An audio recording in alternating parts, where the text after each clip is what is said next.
میری نہایت ہی واجب الاحترام معزز سامعین کرام، دعا ہے اللہ رب العالمین دوارا اس قرآن پاک دی عظمت کی خاطر چل کے آنا اپنی پاک بارگاہ چ قبول و منظور فرمائے۔ رب ذوالجلال تو ہر قدم تے نیکی عطا فرمائے اور اس سارے قرآن پاک تے عمل کرنے دی اور حافظ بننے دی توفیق رفیق عطا فرمائے۔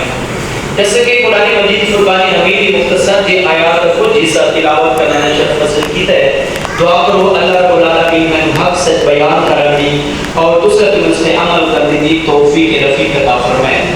یقیناً ہر بندہ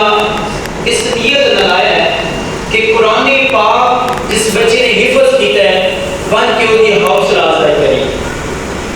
وان کے وہ دی دل جوئی کری، اسی مقصد واسطے سارے اکٹھے ہوئے ہیں۔ یقیناً یہ مقصد بہت بڑا ہے۔ نبی کریم صلی اللہ علیہ وسلم کی ذات مبارکہ تے جس وقت قرآن پاک کا نزول ہوا ہے تو نبی پاک صلی اللہ علیہ وسلم کی جسم تے کفی تاری ہو گئی۔ سب تو پہلے اللہ رب العالمین نے فرمایا محبوبہ پڑھیے اقرا بسم ربک الذی، محبوبہ پڑھیے اللہ کا نام لے کے۔ حضور نبی رحمت صلی اللہ علیہ وسلم فرماتے کہ اس آیات دا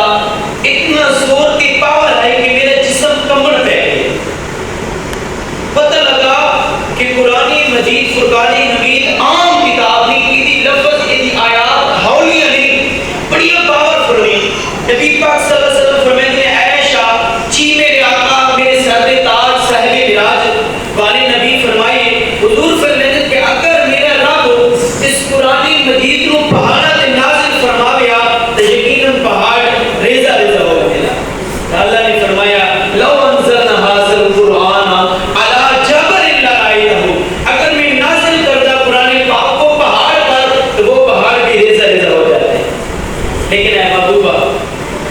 محبوبہ اصل تیرے واسطے قرآن پاک کو تیرے سینے دے اندر محفوظ کر کے تیرے دل کو سجنا سکون عطا کر دیتا ہے، ریزہ ہونے کی بجائے اسے اس کو شادہ کر دیتا ہے، یعنی طاقتور بنا دیتا ہے۔ نبی پاک صلی اللہ علیہ وسلم فرماتے ہیں کہ جس وقت جبریل امین کوئی آیات مبارکہ یا سورت لے کے آمین ہا تو میرا جسم جنا محسوس ہوتا کہ جسم تے کوئی پہاڑ وزنی آ گئی ہے۔ اور صحابہ کرام فرماتے ہیں کہ جنا جبریل امین تشریف لے آیا حضور دی بارگاہ کے اندر تو حضور دا رنگ سنا ہو گیا۔ آیات مبارکہ سن کے بعض اوقات ایسی آیات بھی نازل ہوئی ہیں جس کی وجہ تو حضور رونے صحابہ کرام بے ہوش ہو گئے۔ ایسی آیات بھی نازل ہوئی ہیں جنہوں نے صحابہ کرام سن کے بے ہوش ہو گئے ہیں۔ یقیناً وہ آیات اللہ رب العالمین کے قہار والی نازل ہوئی ہیں،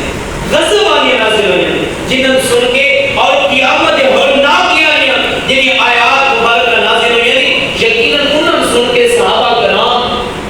بے ہوش ہو گئے ہیں، روندے اتنے روندے کہ روندے روندے صحابہ کرام دیا چیخاں دھارا نکل رہے ہیں، بس صحابہ کرام بے ہوش ہو گئے۔ آج وہ قرآن پاک ہے، وہ لارین کتاب ہے، ساڈے دلوں کے اندر ہے، اساں سنی بھی ہے لیکن سمجھی نہیں، پڑھی ہے سمجھی نہیں، ساڈے تے ذرا جسم دے وال بھی کھڑے نہیں ہوتے۔ کیا اللہ کلام پاک کے نازل آسمان تو کیتا ہے، یہ کوئی عام کتاب ہے، نہ اس ورگی کوئی کتاب ہے، نہ آیات ورگا کوئی آیات کی فرمایا فاتو بسورۃ من مثلہ، اگر کوئی ہے زمین کے اندر ایسا شخص کوئی ایک ایسی مثل صورت لے کے آئے، فاتو بسورۃ من مثلہ، ایسی مثل ایک صورت لے کے آئے، پورا قرآن نہیں ایک صورت لے کے آئے، پتہ لگا کہ آسمان تو سارے واسطے کلام اللہ نازل ہویا ہے، اس ورگی کوئی کلام کوئی نہیں، اس ورگی لکھن والا سوچن والا پڑھن والا کوئی کلام کوئی نہیں۔ ایک کلام وہ کلام ہے جو خود اللہ نے نازل کیتا ہے، خود اللہ نے جو حکم دیتا وہی نازل ہویا ہے، اور رب نے نازل کیتا ہے حضور کے سینے انوار تھے۔ میرے محبوب کریم صلی اللہ علیہ وسلم فرماتے ہیں کہ ایک کلام پاک ایسا کلام ہے جس کو چننا بھی، جس کو چاہنا بھی، جس کی زیادت کرنا بھی ثواب ہے۔ حضور نبی صلی اللہ علیہ وسلم فرماتے ہیں کہ سارے